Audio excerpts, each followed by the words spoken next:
Уважаеми господин председател на Агенцията за българите в чужбина, уважаема госпожо Мечева, уважаеми родители и, разбира се, уважаеми скъпи млади хора. Независимо на колко години сте, вие сте млади хора. Аз не обичам да говоря за деца, тъй като в днешният много развит свят всеки от нас развива своята интелигентност, чувството си за съпричастност към една или друга нация от много ранна възраст. Било то в къщи, било то там, където е израсъл. И знаейки колко е важно и колко е трудно същевременно да се запази българщината в един глобален, много развит и свръхинформиращ се свят, аз действително чувствам голяма отговорност и гордост, че днес мога да присъствам на награждаването на Българското училище към посолството на Република България в Лондон по повод неговата 25-та годишнина. Специално искам да благодаря на госпожа Мечева за това, което тя е направила през тези 25 години. Не просто да направи, може би, най-доброто като качество и като численост на обучаемите училища измежду нашите училища по целия свят, но и освен това да кажа, че само в Великобритания нейният принос, нейната инициатива и, разбира се, инициативата на отличния колектив, който работи с нея, който днес виждаме между нас, положи началото на още над 12 училища на територията на Великобритания, което означава, че примерът на това училище е в добрия смисъл на думата заразителен и този пример е действително демонстрация както на отличната самоинициатива на родолюбивите българи, преподаватели, родители, на нашите много интелигентни и високостойностни деца, но и на българската държава, която години наред, независимо от правителствата, които са управлявали страната ни, е полагала грижи за да стигнем до тук и да отбележим 25-та годишнина на това българско училище. Желая ви, госпожо Мечева, уважаеми дами, господа, много успехи и много повече училища да поемат щафетата на вашето родолюбие и професионализъм. На добър час!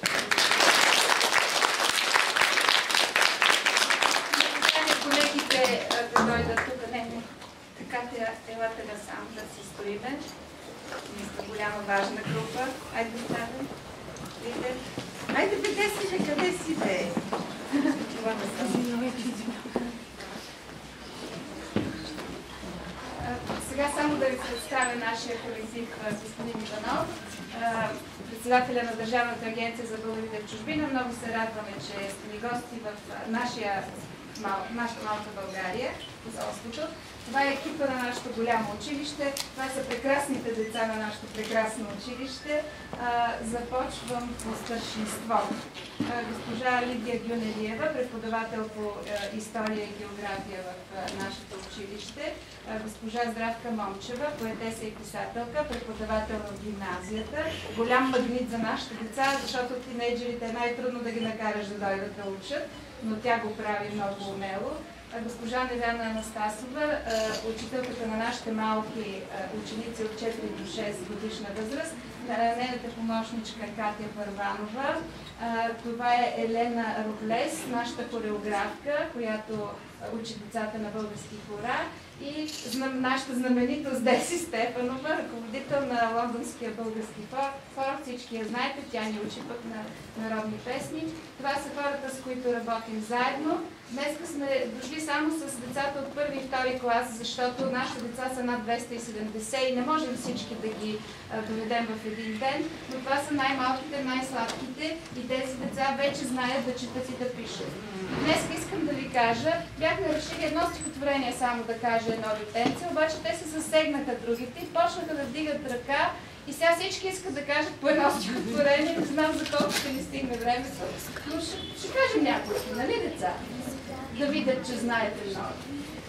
Това е нашия екип в понеделник. Много се радваме, че днес сте тук и повода наистина деца е прекрасен. До сега не сме удостоявани с такава голяма чест. 25 години съществува нашето училище и аз сега очаквам господин Росен Иванов да ни каже нещо много приятно. Благодаря. Ваше е благодаря.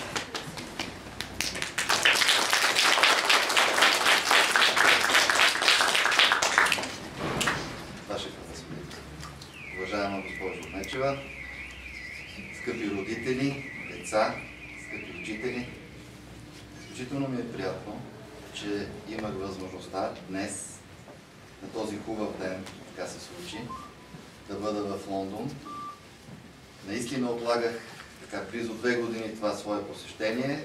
Изтърпях всичките критики от директора на училището, но ми се струва, че 25 годишнината на едно забележително така, училище, на тази институция, която вече се е превърнала в вашето училище, наистина си заслужава човек да присъства лично, да изкаже благодарността на държавните институции в лицето на мен като председател, защото Държавната агенция за българите в чужбина провежда тази държавна политика към вас, за това, че съхранихте през тези всички години пламъка в душите на децата, за това, че помогнахте те да останат българи, за това, че дадахте така насоката и успяхте да уверите и другите училища и хора, които се занимават с това, че това е начина българина да бъде българин в чужбина, за това, че не се поколебахте през трудностите, че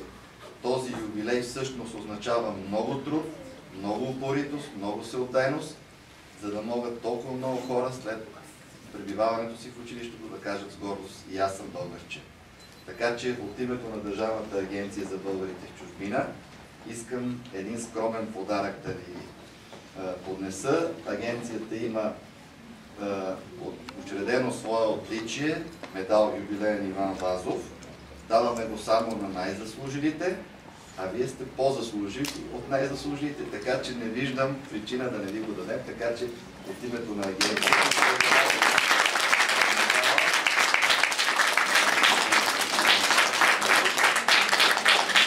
всички могат да слушат от вас, нека всички бъдат толкова всеотдайни, нека всички така да работят, защото в България има нужда от вас. Благодаря.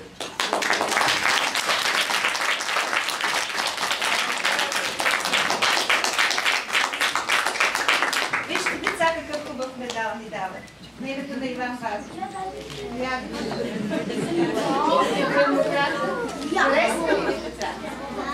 Хайде да поздравим всички тогава с химна на нашето училище.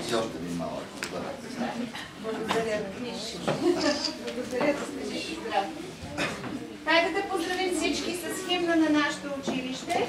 Училище на Словото ни свято, по текст на нашата прекрасна поетеса госпожа Здравска Момчева и музика на Нино, който беше 7-ми клас, когато написа тази музика. Нека да чуете тези хубави думи сега. Знаем си го, нали? Силно наведно.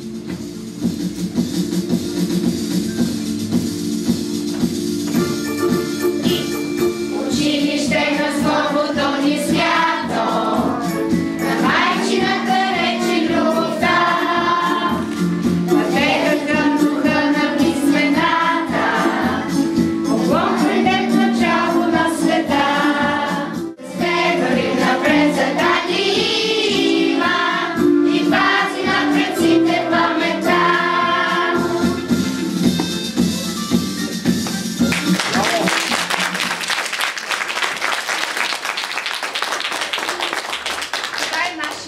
Това е нашата гордост, това са нашите деца, нашата гордост. Много са ни децата, 270 и са много, защото през всичките тези години ние винаги сме били покровителствани. Ние винаги сме имали подкрепата на посолството, независимо, че българските училища в чужбина минаха през много дълъг труден период, докато създадат този авторитет, който има днеска.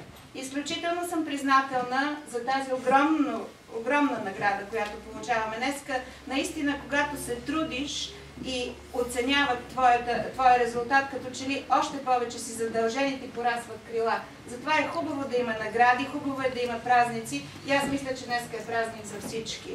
Както за родителите, за децата, както за нас преподавателите, така и за вас, представителите на държавните институции. Лично аз винаги съм вярвала, че добрите неща стават само когато хората работят като приятели. И много се радвам, че след всичко това, през което сме минали, ние вече работим с държавните институции като приятели.